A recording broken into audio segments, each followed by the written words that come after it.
Hello, yes, it's me again. Yeah, I'm here, the old git, sitting in sunny Spain with a Manhattan background. But there you go. That's showbiz. Look, today I am going to talk about some things that have again made the old git angry, and I am angry because the things that are going on are absolutely ludicrous. Sitting here anyway in sunny Spain, it's plus 30 again today, so another lovely day. But let's move on, because today I want to talk about a few things that just make me angry, and the sort of double standards that are coming up.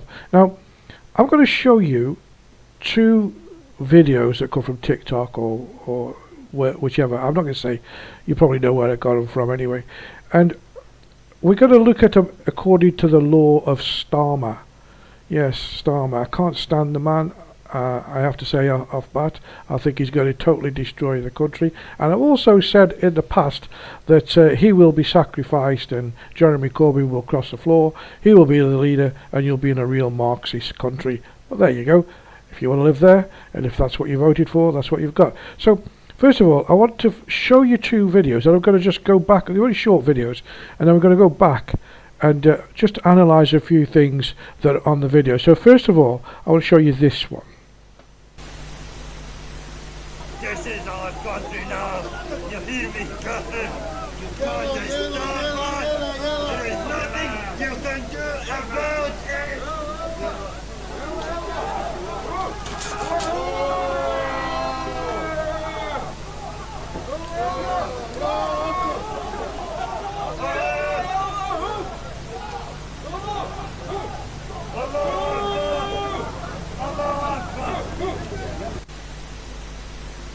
This is all I've gone through. Okay, that's the first one. I'm going to just go through it, and now I want to show you the second one, and this is another video which is going and doing the rounds, and I don't know if people believe it or not. And I want to analyse it because I want to show you what sorts of crap is going around and how you can decipher it. Okay, so this is the other one.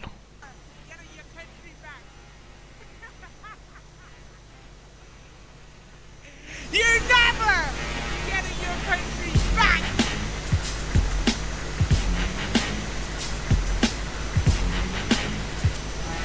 You are never getting your country back! You're never getting your country back! Okay, so those are the two videos. Did anybody notice anything about those that's a little bit weird? And I've got two reasons for showing those two videos. And first of all, let's go back to the first one, which is the burning of the flag, the British flag. And I want you to look carefully. I'll stop the video when it gets to the point I'm talking about. You hear me, Captain? You can't just stand by. There is nothing you can do. Okay, so I've stopped the video there, and the reason being I want you to sort of focus on here. Look at the colour of his hand. The other hand as well, I can't catch that, can't stop the thing in time. And he's obviously a white guy. He's not Asian or Persian or what. He's not. And by the sound of his voice and the gravelly voice he's got, he's trying to talk as if he's some kind of jihadist. Well, he obviously isn't. Well, some people believe these videos, which, you know, you've got to be very careful. And also, the crowd that's jeering behind, they're a right bunch of, well, whatever they are. So let's just get rid of that for the moment. And we'll move the video on, and I want to move it on to where they start to burn the flag. Now we go to here. Let's go over here. Over here. No, let's go back a little bit. That's it. We'll just let it run. Now, if you see, look, you've got all three hands. One with a knife, and the other one holding one corner, and then the one in the bottom corner. I'll just highlight them for you again, just so you can see what I mean.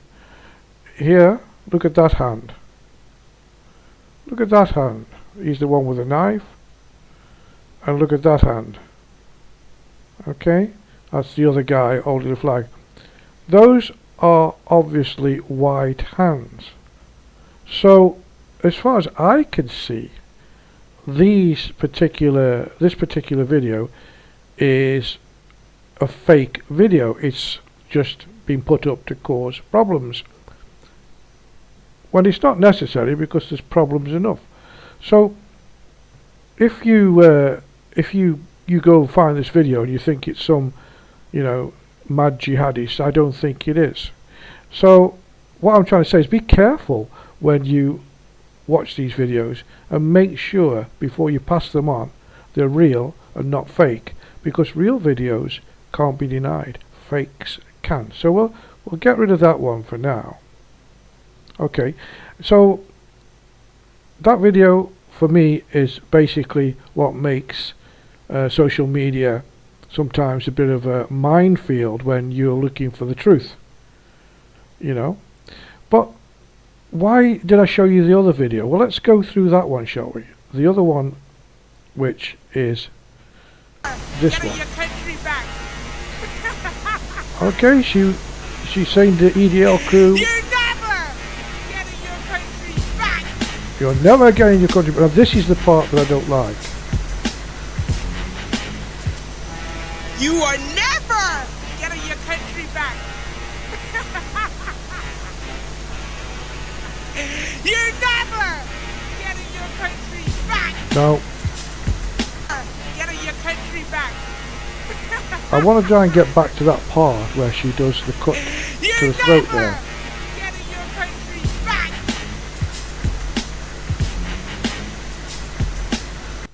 We'll stop it there. Now, the reason I'm stopping it there is because that video I traced back to Cower with Kez, and I traced it right back to her social media, and she's the actual person that put that up.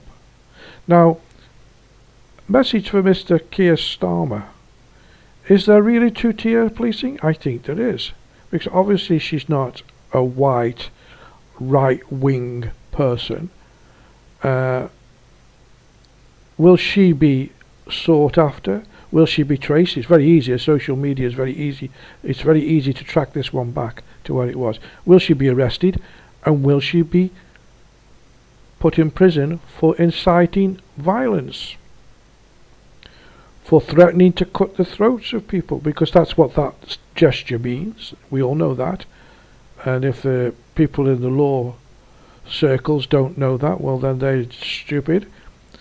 And she's warning that you're not going to get your country back. We don't want the country, we just want a bit of unity between everybody. But, with those kind of things being said, well,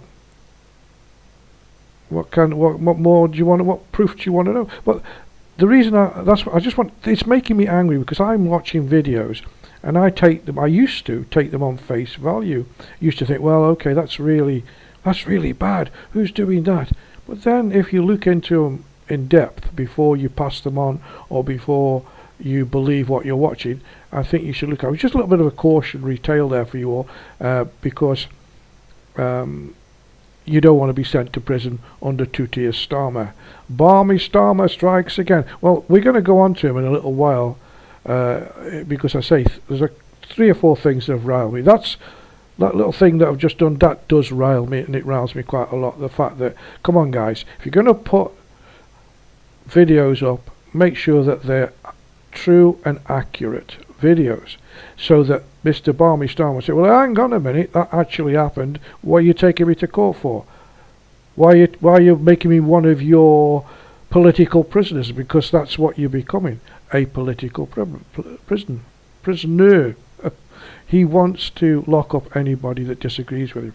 And I feel the man, because of the majority he has in the UK, is totally out of control. But anyway, let's just run this next little bit of video, and then we'll talk about this, shall we? Because I think you might find this quite interesting.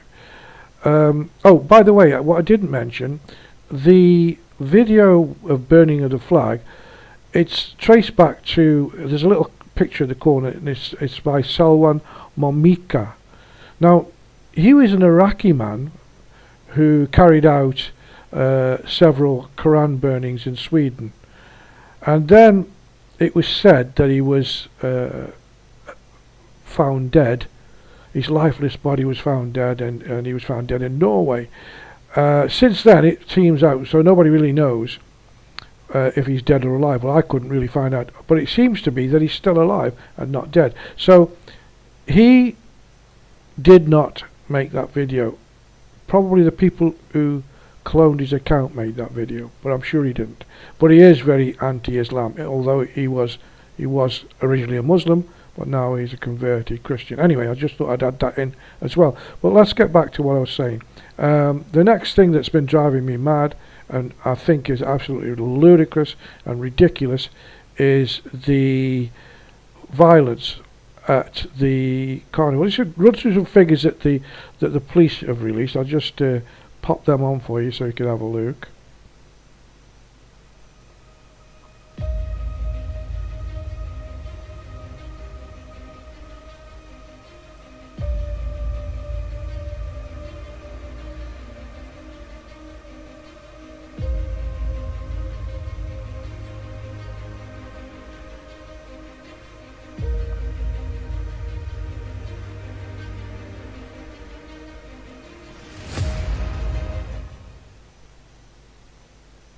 So there you go. Those figures there. I don't know if you had time to read, but I've got to go through them anyway, because basically, even the Met Police don't know the actual figures for all the things that went on. I mean, so far I've found out that they've made 320 arrests.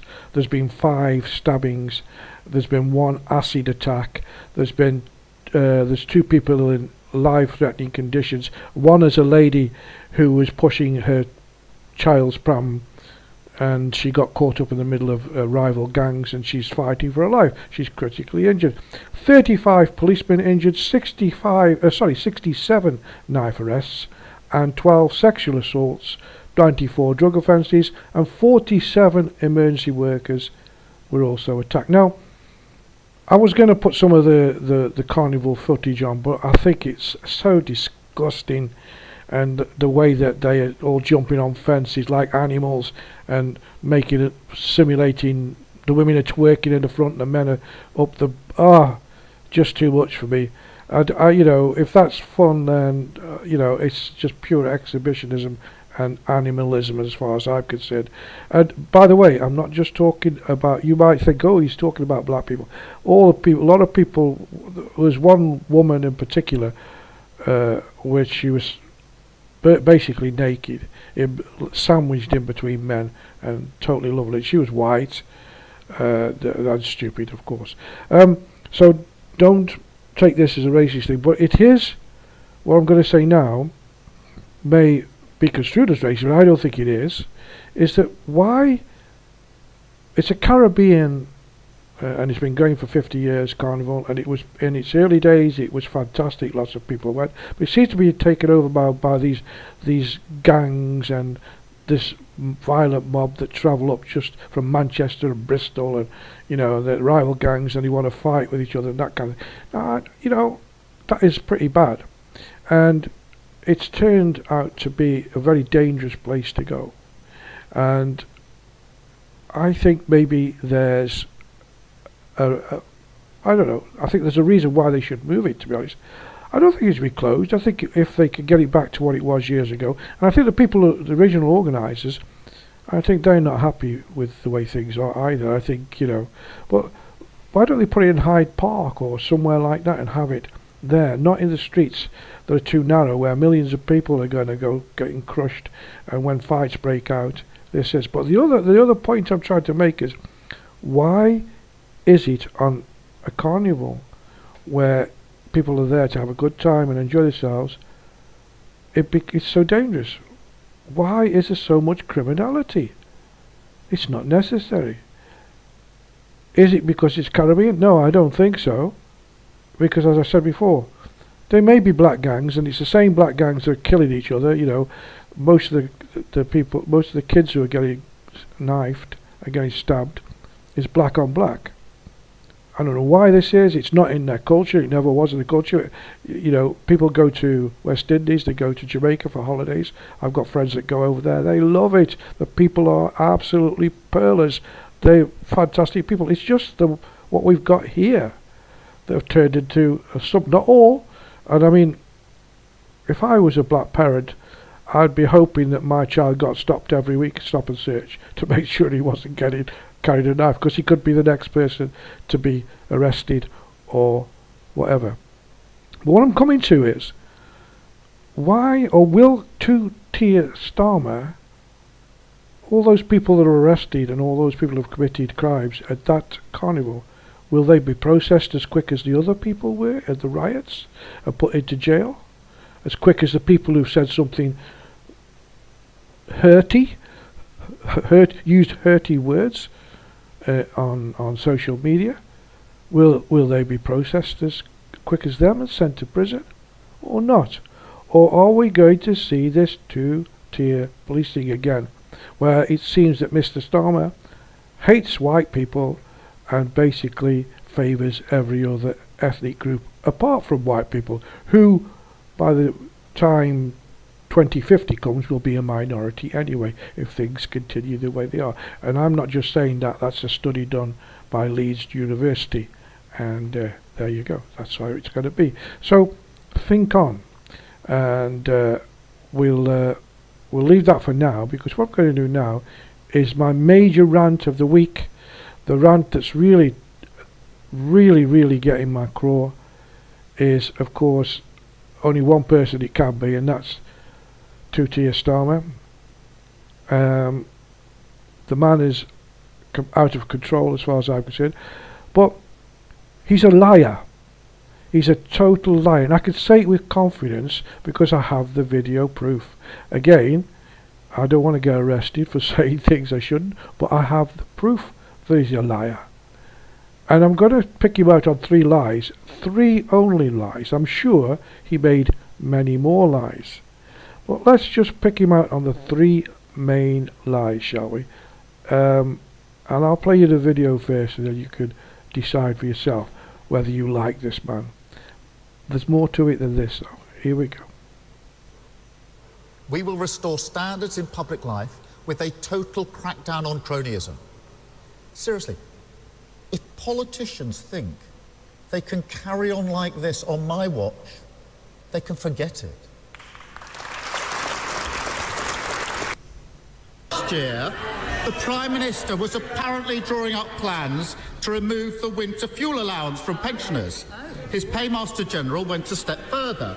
He said these are the sorts of things that we need to look at. So will he now rule out taking pensioners' winter fuel payments off them to help fund his £46 billion black hole?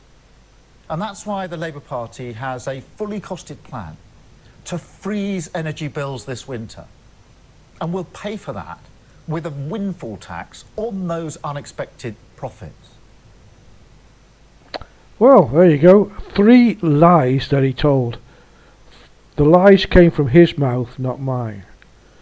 First of all, you saw the pensioners' winter fuel allowance. Obviously over here I don't need it, but there's people, about 10 million pensioners are going to be affected by it and will be short of their winter fuel allowance.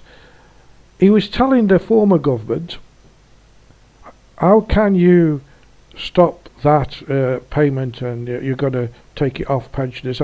And the very one of the first things his government do is punish the pensioner and stopping it for about 10 million. So there's lie number 1.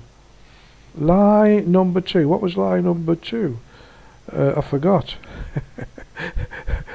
I'm getting old, you know. Let's just go back to lie number 2, shall we? Let's go to lie number 2. Yes, we shall. So there's the first lie. I should have done this in the first place, to be honest. With a total crackdown on cronyism. Seriously.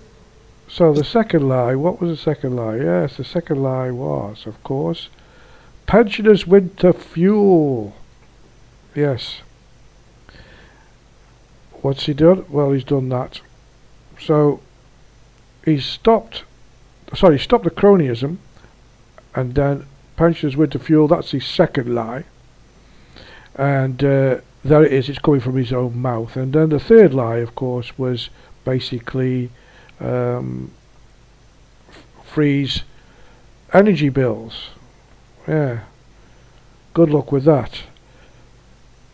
And you know that he's going to put all those things up. I'm sorry for flicking through it like that, because my mind goes blank sometimes, so I have to remind myself what I'm talking about. It's not a mental illness, and I don't want to claim it is. It's just getting old, having senior moments, you know. But anyway, yes. So freezing the energy bills, have good luck with that. And I could see you having power cuts because they tried to rush their way through to this net zero, which is absolutely ridiculous. And those are the 3 lies that I've caught him out on, but there's other lies he's lied about as well. And the other things he's doing is penalising people who put their kids through private school. They're taking the burden of social schools, so that they have more resources for the kids that can't afford to go to private school. And the distribution of wealth, and Angela Lane is going to distribute all the immigrants, illegal immigrants. I know well, I'm not going to call them irregular people. Well, I've got to call it was they entered the country illegally. Punto pelotto, that's it. That's what they did. So, as far as I'm concerned, she's going to distribute them all over the country. So, wait for the influx of interlopers coming your way. Anyway, I've had me rant today, and I had lots of happy birthday things. On the 20th of August, I was 71. Wahey! Or was that 17? I told you I've got Alzheimer's or something. I don't know what I've got. But anyway, good to see you all. I've got that off my chest. I hope you enjoyed it. And I think you're in for a very, very rough ride in the UK, as opposed to most of Europe. And just one other thing that I didn't mention is our police force needs to take a leaf out of the police in Germany in dealing with the interlopers.